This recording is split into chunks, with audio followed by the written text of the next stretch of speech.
السلام علیکم ورحمۃ اللہ وبرکاتہ۔ نحمدہ و نصلی علی رسولہ الکریم، اما بعد۔ میرے محترم بزرگوں، دوستوں اور قوم و ملت کے نوجوانوں، آزاد ہندوستان کی تاریخ میں دو دن یادگاری حیثیت اور قومی اہمیت رکھتے ہیں، ایک 15 اگست کا، دوسرا 26 جنوری کا۔ 15 اگست کو ہندوستان آزاد ہوا، 26 جنوری کو ہندوستان جمہوریت بنا۔ آج 15 اگست ہے، ہندوستان کی آزادی کی سالگرہ۔ 15 اگست سن 1947 کو سرزمین ہند پر وہی سورج طلوع ہوا تھا جو کہ آج طلوع ہوا ہے، لیکن اس وقت سورج کی کرنیں ایک نئی صبح کا پیغام لائی تھی۔ یہ صبح وہی صبح ہے جس کے ظہور سے غلامی کی رات کا اندھیرا ختم ہوا، جو 150 برس سال طویل مدت پر محیط تھا۔ اسی رات تہذیب کے کوش رکھتا گورے ٹھیکیداروں کو ہم نے پھول سے معصوم شہزادوں کا خون پیتے دیکھا۔ اسی رات میں بیٹوں کا سر کاٹ کر تخت میں سجا کر باپ کے سامنے پیش کیے گئے۔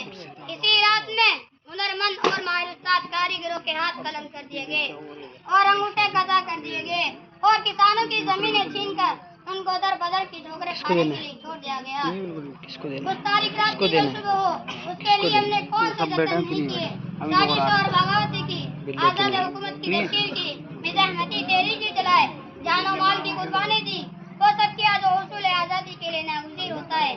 اس بھیانک رات کی جب صبح ہوتی تو جس خون نے جلیانوالہ باغ کی مٹی کو شبق کی سرخی سے ہم منا کر دیا تھا، اس کی لالی روخت ہو چکی تھی، وطن کا اتحاد پارا پارا تھا، امن و سکون غارت ہو چکا تھا، گلشن تاراج تھا، پھولوں کی پتیاں اور پنکھڑیاں بکھری تھی اور بلبلیں کہیں دکھائی نہیں دیتی تھی۔ یہ بات انسانی فطرت کے خلاف نہیں کہ اگر جنگ آزادی کے فائدوں سے لوگ محروم رہیں تو ان کا دلی اطمینان اور قلبی سکون جاتا رہتا ہے اور دولت گرامی کو یاد کر کے آئے بننے لگتے ہیں۔ اس دور کے اطمینان و فراغت اور خوشحالی کے تصورات کو تڑپا دیتا ہے اور اسے آزادی کے بعد کے انتشار و اضطراب سے ہزار درجہ بہتر سمجھنے لگتے ہیں۔ لیکن ایسے لوگ وہ ہوتے ہیں جن کو آزادی سے کوئی وابستگی نہیں ہوتی۔ اگر حقیقت میں جن کے سامنے حصول آزادی کا مقصد نہیں ہوتا تو خود کا حال ہلانا نہیں چاہتے، وہ چاہتے ہیں کہ سب کچھ حکومت کر دے۔ پھر جب ان کی بے عملی کے نتاج ان کے سامنے آتے ہیں تو حکومت اور زمانے کو ہدف تنقید بناتے ہیں۔ میرے محترم بزرگوں، دوستوں، طریقہ یہ ہے کہ آزادی بجائے خود کوئی مقصد نہیں ہوتی بلکہ ذریعہ ہوتی ہے۔ آزادی کے بعد کے معنی قاعدے قانون اور پابندیوں سے آتے نہیں۔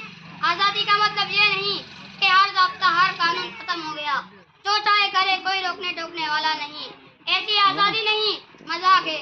اگرچہ آج اشوک اکبر اور شاہجہاں کی سرزمین میں اس کے افسوسناک مظاہرے بھی دیکھنے میں آ رہے ہیں۔ آزادی جادو کی چھڑی بھی نہیں ہوتی کہ یکایک پلک جھپکتے ہی ہتھیلی پر سرسوں جم جائے اور آم کی گٹلی سرسبز پودے میں تبدیل ہو جائے۔ آج 15 اگست کو ہم نے اپنی کامیابیوں اور ناکامیابیوں کا جائزہ لیا۔ 15 اگست ہمیں جشن شادمانی کی دعوت دیتا ہے۔ آئیے ہم بھی شریک جشن ہو اور اپنی پچھلی کامیابیوں کی خوشیاں منائیں۔ وآخر دعوانا الحمدللہ رب العالمین۔